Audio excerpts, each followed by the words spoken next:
지난 5월 15일에 구글 개발자 컨퍼런스가 있었습니다. 매해 구글에서 새롭게 개발한 기술에 대해서 심도 있는 발표를 진행을 하였는데요. 이번 개발자 컨퍼런스의 메인 주제는 제미나이에 대한 발표였습니다. 그 외에도 제미나이를 적용한 다양한 기술들을 함께 발표를 했었는데요. 이번 테크 언박싱에서는 구글의 개발자 컨퍼런스에서 있었던 주요 내용들을 살펴보도록 하겠습니다.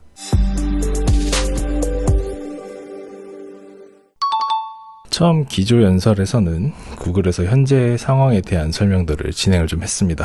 구글에서 10년 넘도록 AI를 개발했고 모든 과정에서 혁신을 이루고 있다, 이렇게 자화자찬을 조금 하기도 했고요. 현 시대를 제미나이 시대라고 명명하기도 했습니다. 그래서 현재의 제미나이 시대에서 멀티모달로 AI를 개발할 계획을 처음부터 가지고 있었음을 시사하였고요. 시작에 불과했던 이 제미나이는 현재 1.5%를 통해서 100만 개의 토큰을 지속적으로 실행할 수 있으며 어떤 대규모 모델보다도 크다고 발표를 진행했습니다. 추가적으로 제미나이 어드밴스드에 대한 설명을 했는데요. 현재 제미나이 어드밴스드 같은 경우는 최고 성능의 모델을 사용할 수 있으며 가장 놀라운 변화는 구글의 검색이고 이미 생성형 AI가 수십억 개의 질문에 답변을 달았다라고도 했습니다. 이번 개발자 컨퍼런스에서 키노트에서는 자신있게 AI 기능을 접목시킨 기술들을 발표할 것이다 라고 했고요. 그 내용들을 다시 살펴보도록 하겠습니다.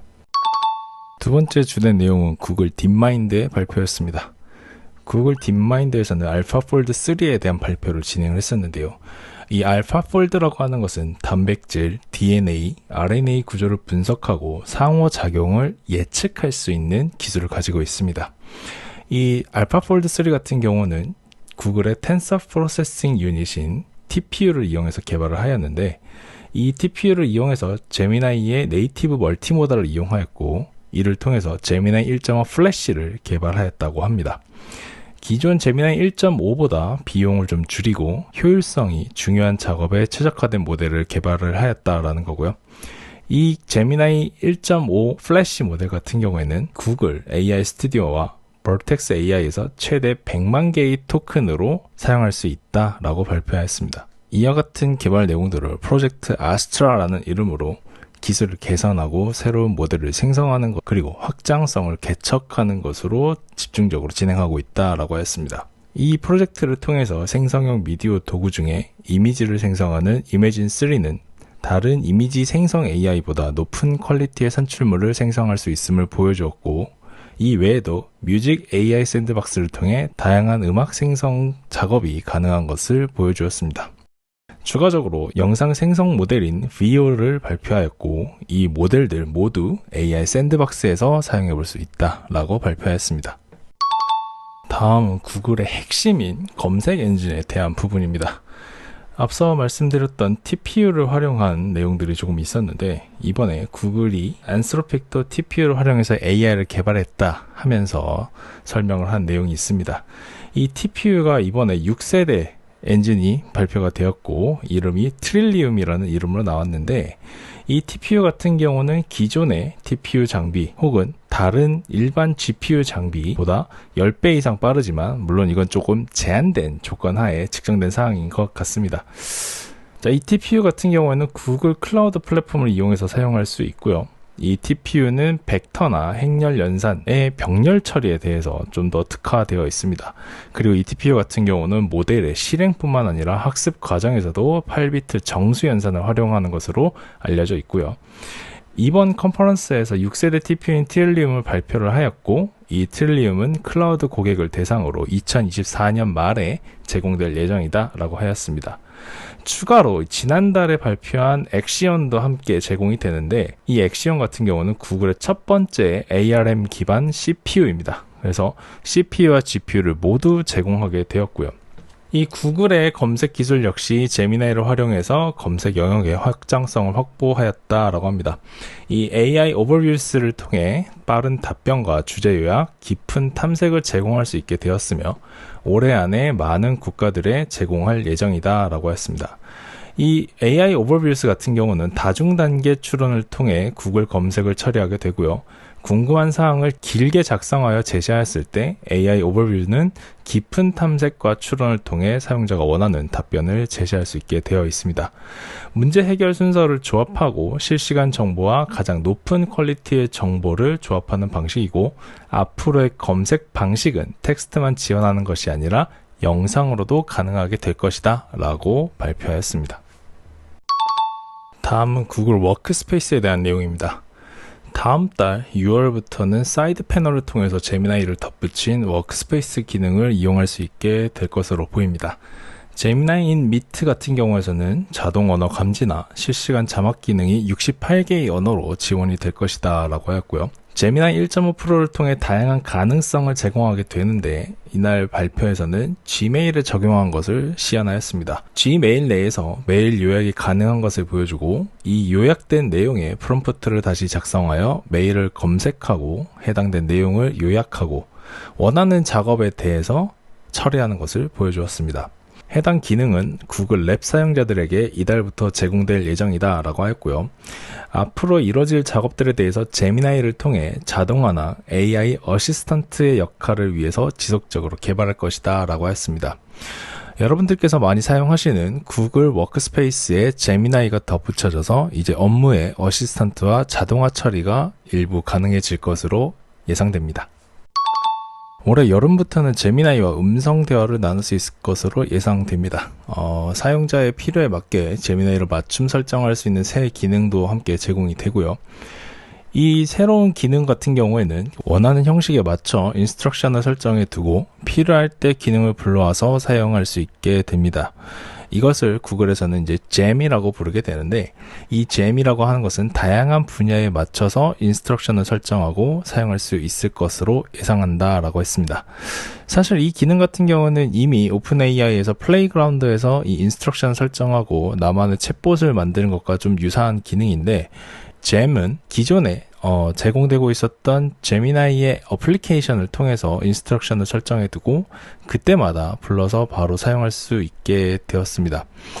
오픈 AI와 상당히 좀 유사한 기능들을 좀 제공하고 있는 것 같습니다. 기존의 오픈 AI의 플레이그라운드 같은 경우는 웹에서 이 나만의 커스텀 챗봇을 만드는 형태가 있었다면, 이 구글의 잼 같은 경우는 모바일 어플리케이션에서 접근성을 좀 높인 기능을 보여줄 수 있는 것 같습니다. 기존의 제미나이 사용자는 전 세계의 모든 챗봇 중에 컨텍스트 윈도우가 가장 긴 제미나이 1.5 프로를 바로 사용할 수 있을 것이다 라고 하였고, 이 컨텍스트가 긴 만큼 복잡한 내용을 처리할 수 있는 AI의 시대가 열렸다 라고 자평하였습니다. 특히 비정형 데이터가 주류인 사진 데이터를 구글 포토를 통해서 텍스트로 검색해서 찾아낼 수 있고, 제미나이의 멀티모달을 추가하여 모든 모달을 내재하고 있는 모델을 만들어낸 것이다 라고 하였습니다. 이 긴 컨텍스트 같은 경우는 수백 페이지의 텍스트나 수시간의 음성, 그리고 긴 영상뿐 아니라 전체 코드 저장소까지도 처리할 수 있다 라고 하였고요. 이 제미나이 1.5 프로 같은 경우는 100만 컨텍스트 윈도우를 제공하고 35개의 언어를 지원한다고 합니다. 여기서 더 나아가서 컨텍스트 윈도우를 200만 토큰까지 확장할 것이다. 그리고 이 개발자들은 비공개 프리뷰를 통해서 사용할 수 있다라고 하였습니다. 그리고 구글의 가장 궁극적인 목표는 바로 무제한 컨텍스트 처리가 가장 궁극적인 목표라고 하고요. 이 제미나이 같은 경우는 계속해서 개량한 모델과 지속적으로 확장하는 모델이 발표될 것으로 예상됩니다. 다음은 안드로이드에 대한 소식도 같이 발표를 하였습니다. 안드로이드는 비교적 간단하게 좀 설명을 드릴 수 있을 것 같은데, 일단 이 안드로이드 발표에서는 모든 안드로이드 사용자는 AI 기반의 기능들을 활용할 수 있게 되었다고 합니다. 삼성 언팩에서 미리 발표했었던 서클 투 서치 기능 같은 경우는 연말까지는 좀 더 추가된 기능들이 제공될 예정입니다. 추가되는 기능에서는 기호로 된 수식이나 다이어그램, 그래프 등의 복잡한 문제를 해결할 수 있을 것이다 라고 하였고요. 모든 안드로이드 사용자는 사용이 가능하지만 iOS 사용자 같은 경우는 애플의 발표를 좀 기다릴 수밖에 없을 것 같습니다. 좀 번외의 얘기긴 하지만 애플 같은 경우는 AI 개발을 위해서 이번에 오픈 AI와 좀 더 협력을 할 것으로 예상된다고 하였으니 다음 애플의 발표 때 어떤 기능들이 있을지 기대가 되는 부분이 있을 것 같습니다. 다음에 발표는 개발자용 업데이트에 대한 내용들이 좀 발표되었습니다. 제미나이의 API의 동영상 프레임 추출, 한 번에 2개 이상 호출을 반환할 수 있는 패러럴 함수 호출, 그리고 컨텍스트 캐싱이 다음 달 6월에 새로운 API로 제공될 것이다 라고 합니다. 모든 파일을 모델로 한 번에 보낼 수 있고 계속해서 다시 전송할 필요가 없으며 긴 컨텍스트를 유용하고 저렴하게 만들 수 있다라고 발표했습니다. 추가적으로 이제 이 AI를 사용하는 비용에 대한 발표도 함께 진행이 됐는데 1.5 프로 같은 경우는 100만 토크당 $7, 128K 프롬프트 같은 경우는 $3.5라고 합니다. 그리고 1.5 플래시 같은 경우는 100만 토큰당 35센트라고 하고요. 각각의 모델의 용도에 대해서도 함께 설명을 해주었는데 1.5 프로 같은 경우는 복잡한 작업이나 최고 품질의 응답이 필요한 경우 사용을 하지만 상대적으로 속도가 조금 늦다라고 하고요. 1.5 플래시 같은 경우는 빠르고 간단한 작업 그리고 응답 속도가 중요할 경우 선택하면 좋을 것이라 하는데 개발자 같은 경우는 어떤 모델이 적합한지 스스로 알게 될 것이다 라고 하더라고요. 1.5 프로와 플래시 같은 경우는 aistudio.google.com에서 해당되는 모델들을 사용해 볼 수 있다고 합니다.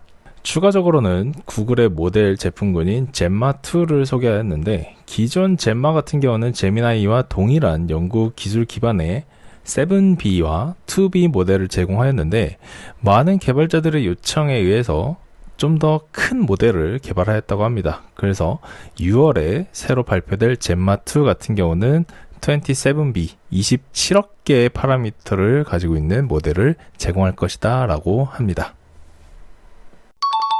마지막으로는 Responsible AI에 대한 발표가 있었습니다. 현 시대에 AI가 무수히 쏟아지고 있는 가운데 AI가 생성하는 생성물이나 모델을 통해 발생할 오용의 문제에 대비해서 구글 같은 경우는 SynthID라는 것을 개발했다고 합니다. 이 SynthID라고 하는 것은 쉽게 말해 워터마크 기능이다 라고 보시면 되겠는데 생성된 텍스트나 이미지, 오디오, 영상에 SynthID를 이식하여 식별이 용이하도록 만들 예정이다 라고 합니다. 이 워터마크 기능을 통해 모델의 보안을 확보하고 생태계 개선을 위해 노력할 예정이다 라고 하고요. 또 추가적으로는 LearnLM이라는 모델을 개발하여 교육 연구에 바탕을 두고 개인적이고 몰입도 높은 학습 경험을 제공하며 일상적으로 사용되는 제품에 적용할 예정이다 라고 합니다. 그 일상적인 제품이라 한다면 안드로이드나 제미나이, 유튜브 등이 포함되는 것이고요. 예를 들어서 유튜브 같은 경우에는 교육 영상과 상호작용을 향상하여 명확한 질문을 하고 유용한 설명을 제공하며 퀴즈를 풀 수 있도록 한다 라고 합니다. 지금까지 구글 개발자 컨퍼런스에서 발표한 주요 내용들을 살펴봤습니다. 큰 맥락으로 7가지 정도 주제가 있었던 것으로 보이고요.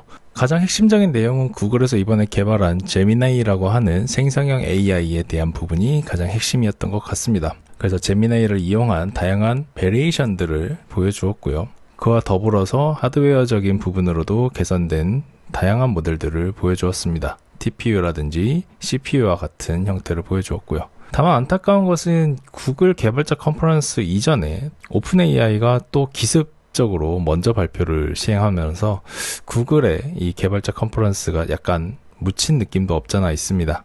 아무래도 앞에서 먼저 보여준 모델의 성능이 너무 뛰어나다 보니까 뒤에서 나온 모델은 조금 더 비교가 될 수밖에 없는 상태인 거죠.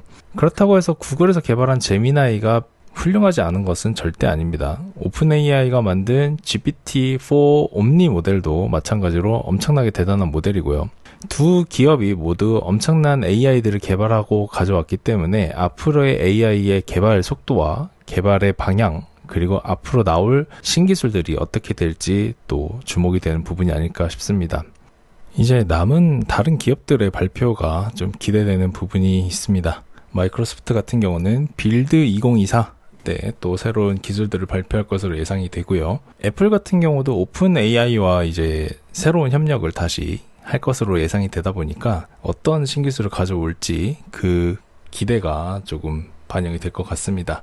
현 시대에 생성 AI들이 쏟아지게 된 가장 근본은 구글에서 만든 트랜스포머 이후로 나타나게 되었다라고 해도 과언이 아닐 것 같습니다. 앞으로의 구글이 어떤 신기술을 가지고 어떤 새로운 모델을 가지고 등장할지 기대가 되는 부분입니다.